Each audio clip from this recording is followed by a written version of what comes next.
health isn't recovering at all. Yeah, I know.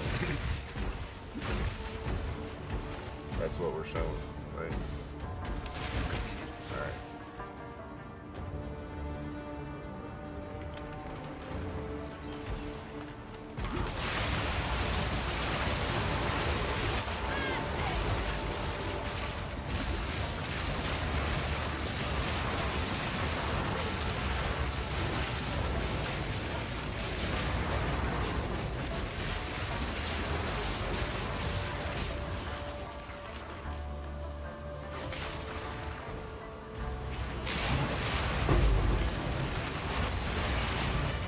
No.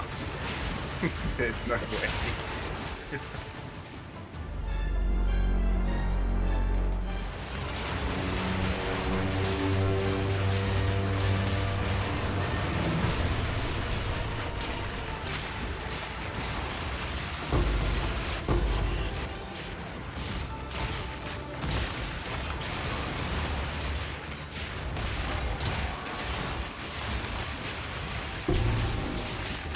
Easy.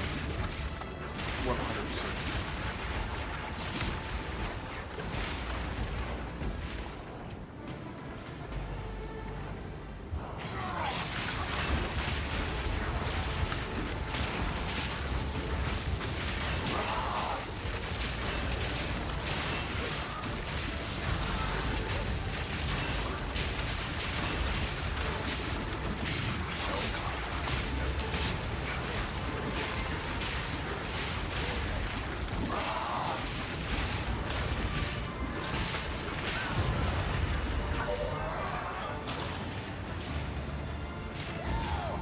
Dragon, arise! Let's look at the setup, the gear, the mapping, what makes this work. We're running the Blood Mage with the Ascendancies.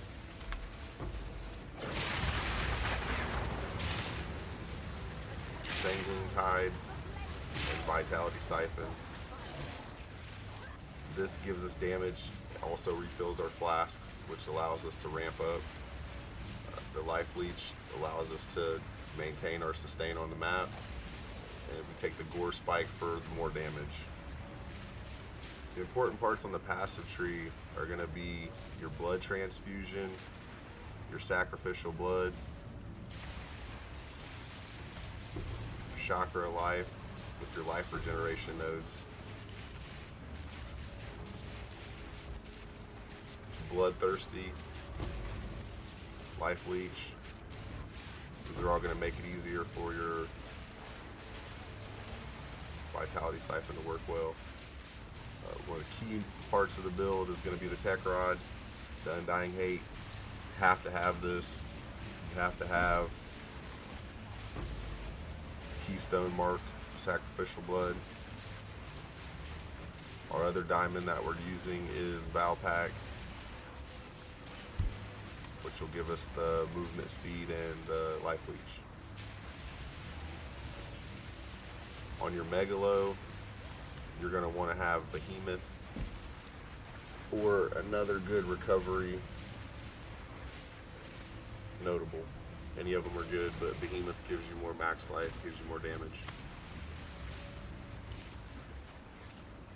The regular jewel sockets, they're focused on max life on kill, cast speed.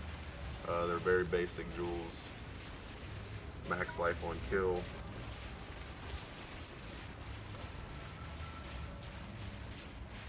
Cast speed.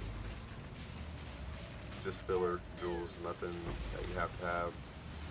I am running Heart of the Well, which does give me the 6% life on poison death, 2% movement speed.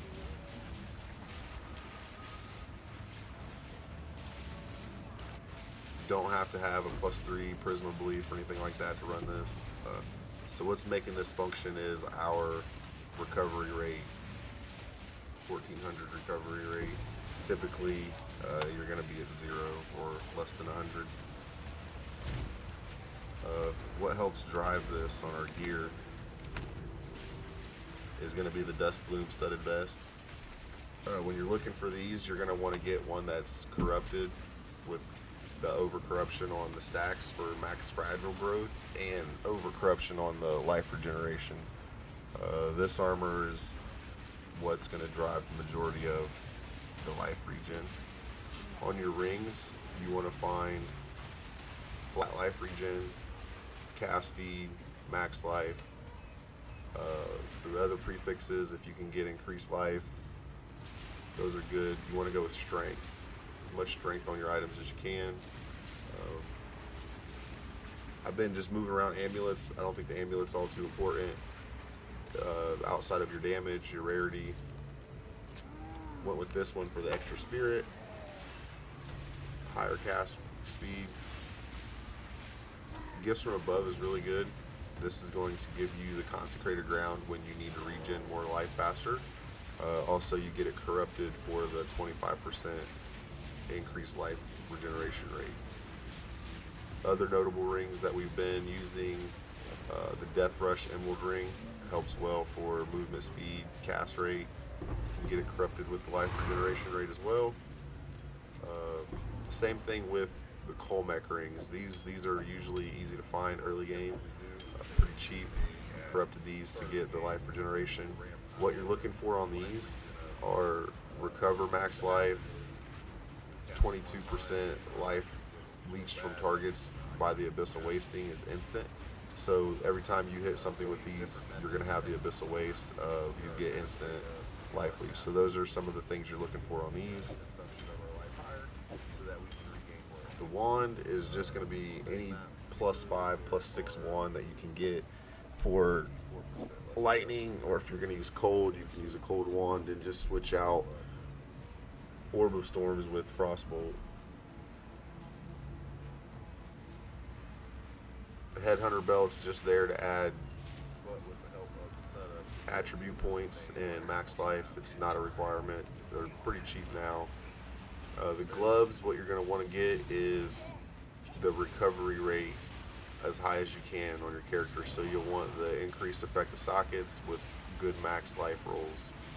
You can get crit damage, rarity, but again, you'll want to get strength and intelligence to fill the intelligence you need for your spells.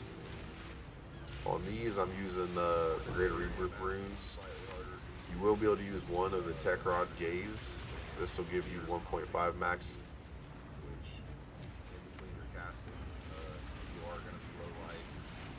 And then the boots, the same thing. We're just getting as much life regen as possible with as much max life and movement speed that we can get.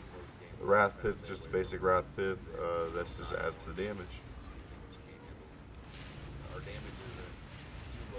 Going through the important skills, you'll want to have your Harmonic Remnants and your Remnant Potency on your life remnants. This will make you gathering your remnants a lot easier, give you more life when you do. On the Spell Slinger, which we're spamming, it's Arc. This helps with the clear. This is going to generate a lot of clear and give you a lot of leech in front of you. This also helps power your regen. As you're regenning over 8 seconds, casting this 2 or 3 times during that 8 seconds, the spell cost adds to what you're spending in that 8-second window. We are running the charge regulation with Combat Frenzy. We're often freezing, pinning, popping armor, so we get the extra movement speed, extra cast rate. And then Orb of Storms is pretty much doing all the work for the build. We're Armor Break with Unleash, which adds to the cost. We have to balance the cost of the skill to get max damage, which right now the skill is 3,900. And our life is around 4,100, which gives us the ability to cast.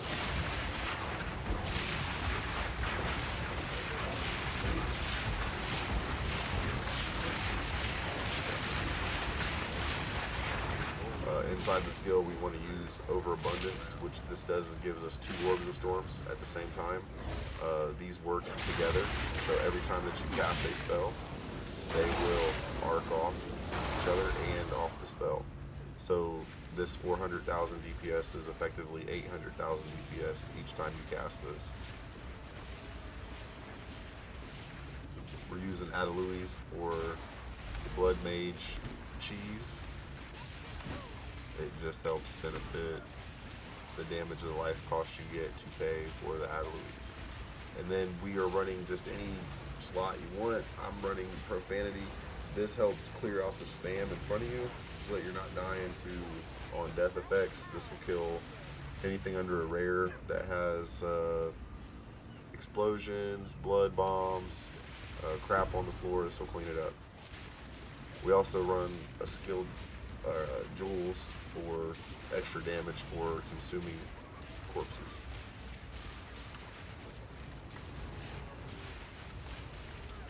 So just basic setup, you're just looking for max damage, balance off with your life cost and your amount of life.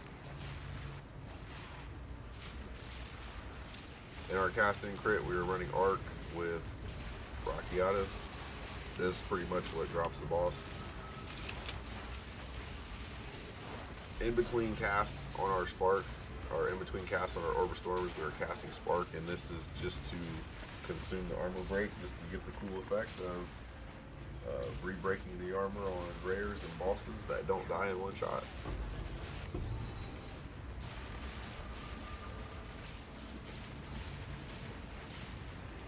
Mana Tempest, we use this to get the extra splits for the targets. When you pop this, it will pretty much activate your cast on crit, which will ramp up your life regen. So just a good tech to have for quick instant damage for clears. It's pretty much the gear, the build. We're going to showcase some gameplay footage of running through some maps. Let's look at the maps that we're running here. The issue with the Blood Mage is it's a perfect class. It has great damage, a lot of utility, fun to play. But this season, what we find is that a lot of the rarity is being hid behind certain map types. And one of the maps that gives you a lot of rarity is going to be the less recovery rate of life and energy shield. And this is devastating towards the Blood Mage. They cannot run these maps. They get on them. As soon as they ramp up, they can't ramp up. Their health flask is gone, and first mob they run into typically kills them. I've seen other players try to use heavy life leech. This works to a certain degree. When you're in the middle of a fight, it helps. But generally, when you're in between fights, you struggle with getting that recovery.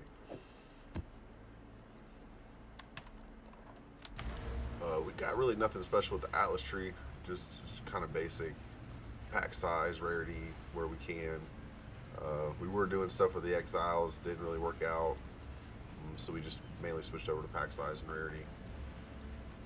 Our Waystones are going to be further modified by our Atlas tree, so these 39% recovery maps can get modified up to 70 to 80%. Okay, this one's 51% less recovery rate.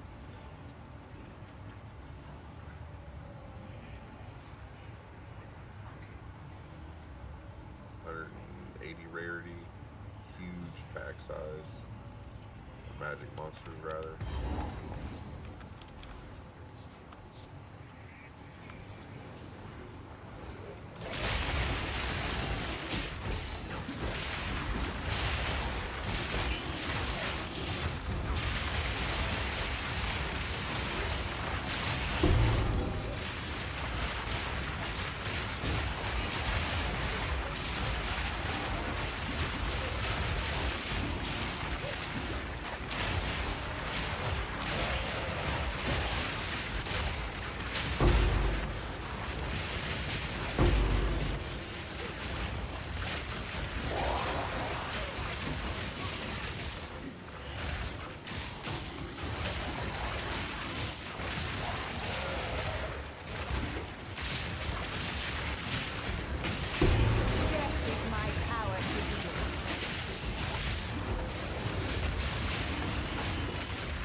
Not bad.